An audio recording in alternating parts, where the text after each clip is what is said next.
Бисмиллах, баршаңызға сәлем. Бүгін сіздермен бизнес бастау үшін ең оңай жол қандай? Сол тақырыпты бөлісетін боламын. Себебі қазір көп адамдар айтады, қандай бизнес бастағанын білмеймін, ақшам жоқ деген сияқты. Ал енді мен сіздерге нақты өзім тәжірибеден өткен, қолданып көрген, өзіме емес шәкірттеріме қолданып көрген бір техниканы, бір тәжірибемен бөліскім келіп тұр да. Жалпы бизнеске ең оңай кіру жолы бұл TikTok стрим деп айтатын едім. Себебі сіз ешқашан бизнес ашпаған болсаңыз, TikTok стрим арқылы сіз нөлден бастай аласыз барлығын.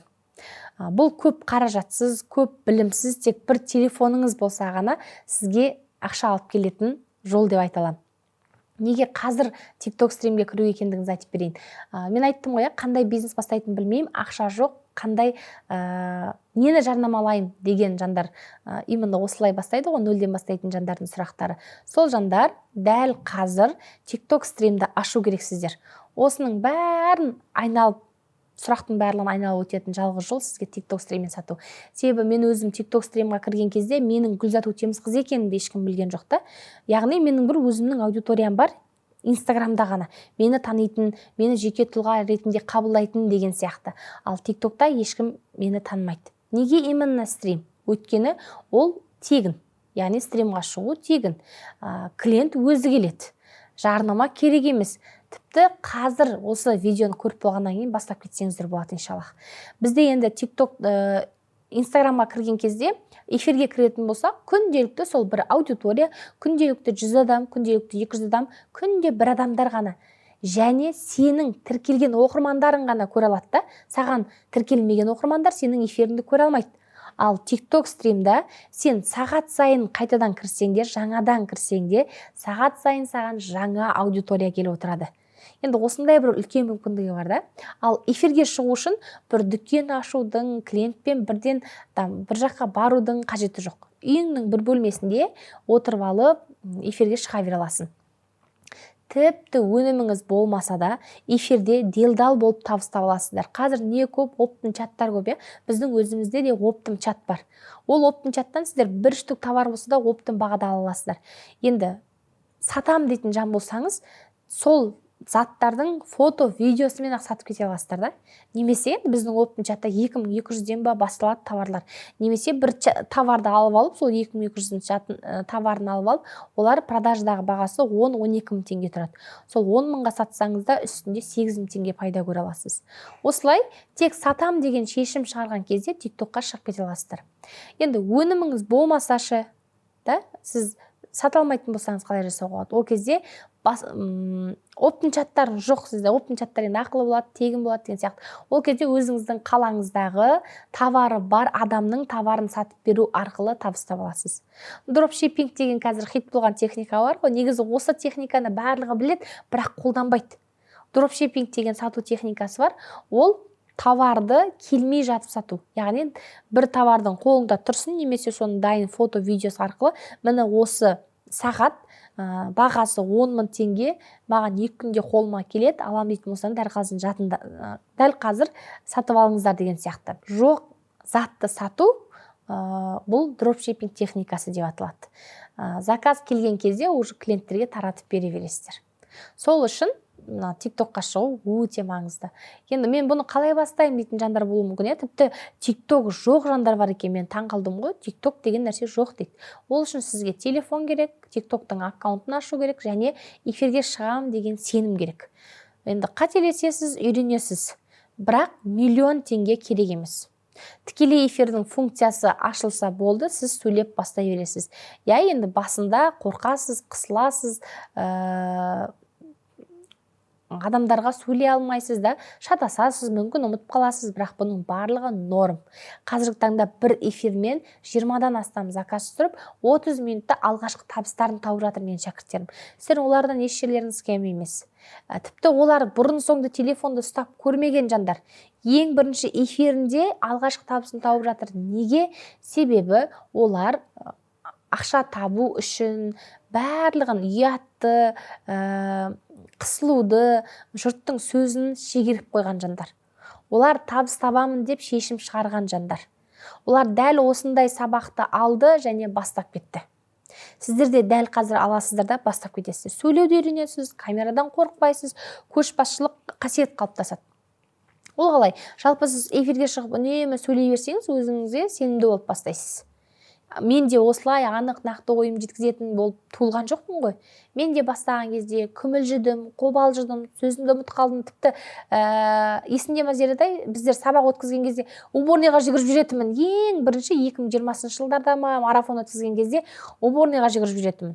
Сондай бір психологический атакалар болады ғой, бір нәрсе жасайтын болсаң. Соның барлығымен өзгересіздер. Одан бөлек бұл тек қана табыс емес. Бұл тұлғалық даму жолы деп айтатын едім. Яғни сіз өзіңіздің мықты бір спикерлік қабілетіңізді, табысты эксперт болуыңызды қалыптастырасыз. Дәл осылай жабайы эфирге шығып сатып бастаудан бастап.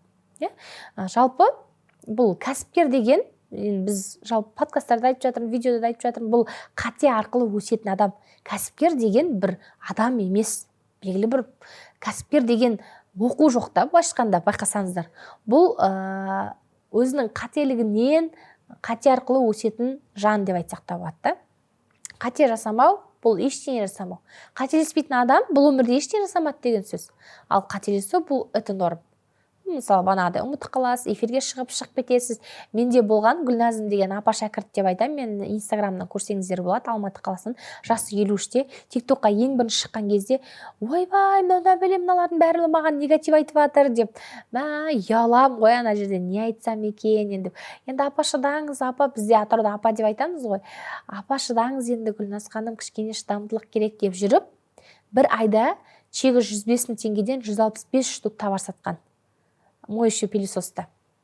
Сол сияқты бұл жақта сіз тек қана TikTok стримін сату үшін бүгін бастайсыз, және де сізге ешқандай рұқсат, қағаз, офис, сізге лицензия қажет емес.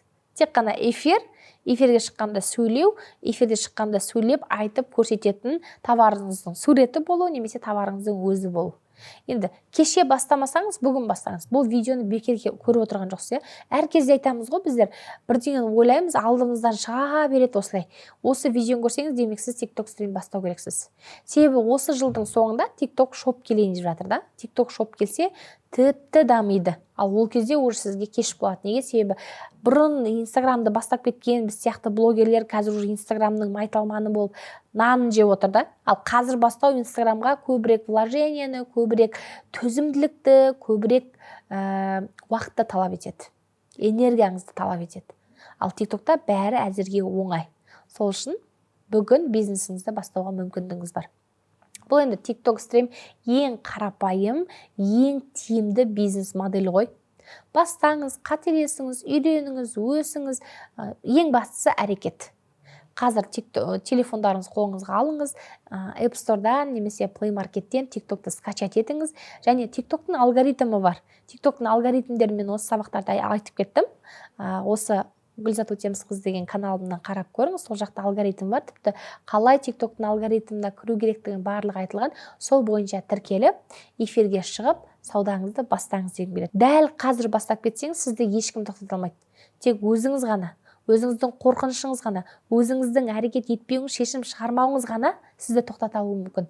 Ал өзге ешкім сізді тоқтата алмайды. Ал алғашқы табысыңыз тапсаңыз, тіптен тоқтамайтын боласыз.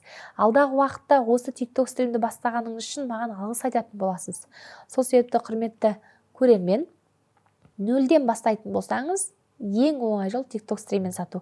Ал егер сіз кәсіпкер болсаңыз, сіз инфопродюсер, эксперт болатын болсаңыз, онда міндетті түрде сізге TikTok стримға шығу керек. Неге? Себебі сіз егер жаңа келген инструментті өзіңіздің кәсібіңізде пайдаланбайтын болсаңыз, сіз бәсекелестікке деген қабілетті жоясыз. Яғни бәсекелес бола алмай қаласыз ешкіммен. Сіздің бәсекелестеріңіз нарықта, TikTok'та жарып жатырған кезде сіз қалып кетесіз. Осылай бәсекелестікке деген қабілетіңізді жоймас үшін қазірден бастап сізде TikTok стримді сатуға кеңес беремін. Енді бұл нақты қадамдарды көбірек бөлісіп жатырмын. Одан да бөлек қандай білімдер алуларыңыз келеді. Осы товарный бизнес бойынша, инфобизнес бойынша, тұлғалық даму бойынша, жеке бренд қалыптастыру бойынша, автовебинар деп жатамыз, инфопродюсерство бойынша енді кез келген сұрақтарыңыз бар болса, комментарийға қойсаңыздар болады. Мен сіздерге осылай өзімнің нақты тәжірибемен, нақты қадамдармен бөлісуге тырысамын. Каналға міндетті түрде тіркеліңіздер, лайк басыңыздар және комментарий жазыңыздар. Келесі шығарылымда кездескенше.